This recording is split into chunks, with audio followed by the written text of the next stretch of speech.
Voilà à peu près l'aspect que présente GIMP quand on l'ouvre pour la première fois avec la version de 10.20. Alors, cette disposition comporte d'une part des outils ici avec des petites flèches qui permettent de d'obtenir plusieurs outils en même temps. C'est ce qui s'appelle des groupes. Et ici, nous avons 4 onglets avec les options de l'outil, les états du périphérique, euh, l'historique d'annulation et les images. Bon, et puis à droite, nous avons les brosses, les motifs, bon, etc. Et en dessous, les caches, les canaux et les chemins. Cette disposition peut vous convenir, mais ce n'est pas celle qu'on utilise habituellement. Donc, je vais vous montrer comment réussir à remettre l'interface de GIMP à peu près comme on a l'habitude de la voir depuis un certain nombre d'années. Alors, pour cela, nous allons dans Édition, Préférences. Alors, la première chose à voir, c'est que on a ici Thème. Alors, le thème, il est en noir, mais par défaut, mais on peut mettre en gris, voire en gris clair. Et autrement, il y a aussi système. Bon, moi, de toute façon, je choisis gris. Voilà.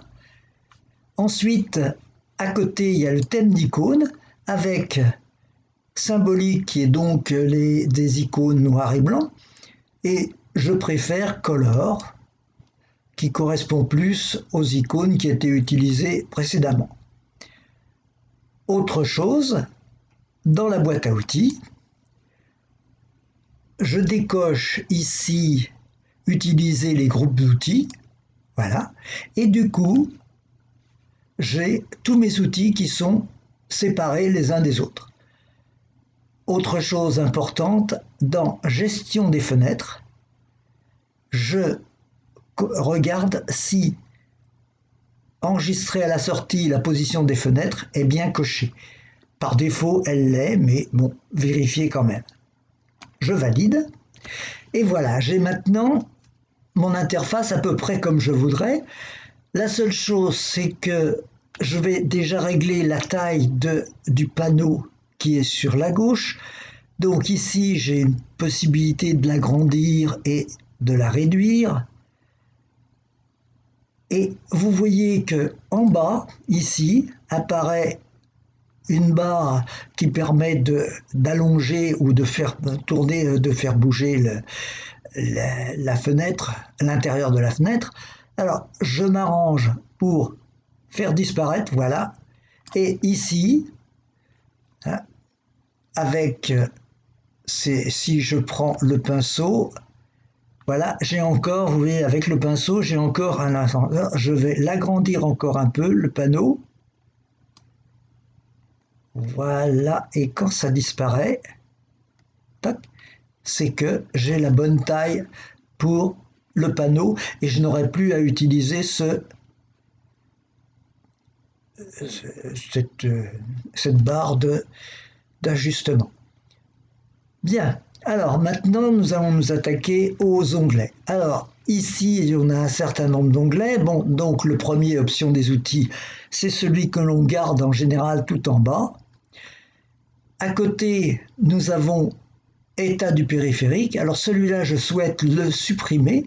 Donc j'ai deux solutions. Soit je clique dessus et dans la petite flèche qui est juste complètement à droite du panneau, j'ai configuré cet onglet, je clique dessus et si je mets fermer l'onglet, voilà, il a disparu.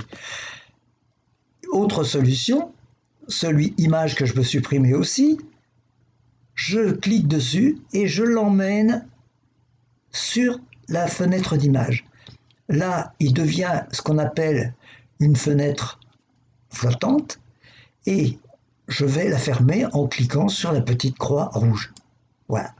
Et maintenant, je n'ai plus que les options des outils et annuler. Pour annuler, j'aimerais mieux qu'il soit en haut et à droite. Pour cela, je clique dessus, sur l'icône, je l'emmène et tout en maintenant appuyé le bouton de la souris, je vais jusqu'à là. Et là, quand je suis arrivé, je relâche. Et maintenant, l'icône d'historique d'annulation se trouve ici, à la fin. Je vais maintenant déplacer tous les onglets qui sont ici pour les mettre plus haut, mais je fais attention à ne pas les supprimer tous les trois parce qu'il faut que j'en garde un si je ne veux pas que la fenêtre du bas se disparaisse. Donc, par précaution, je commence par mettre la brosse, je la déplace et je la dépose ici. Je fais la même chose pour les motifs, la même chose pour les polices et la même chose pour l'historique des images, des documents. Voilà, et je vais la placer ici. Voilà. Donc j'ai bien maintenant tous mes onglets qui sont en bas. Il ne me reste plus qu'à monter ceux que je veux avoir en haut. Donc je prends les calques et je les amène en haut. Puis les canaux. J'ai raté, alors je redescends les canaux et je les mets à la suite des calques. Voilà. Et enfin, les chemins. Voilà. Je n'ai plus maintenant qu'à remettre l'historique d'annulation en dernière position. Pour ça, je prends toujours son icône et je la déplace pour la mettre à la fin. Et voilà. Et bien voilà, c'est terminé. J'ai maintenant à peu près l'interface que je souhaite avoir pour mon GIMP 2.10.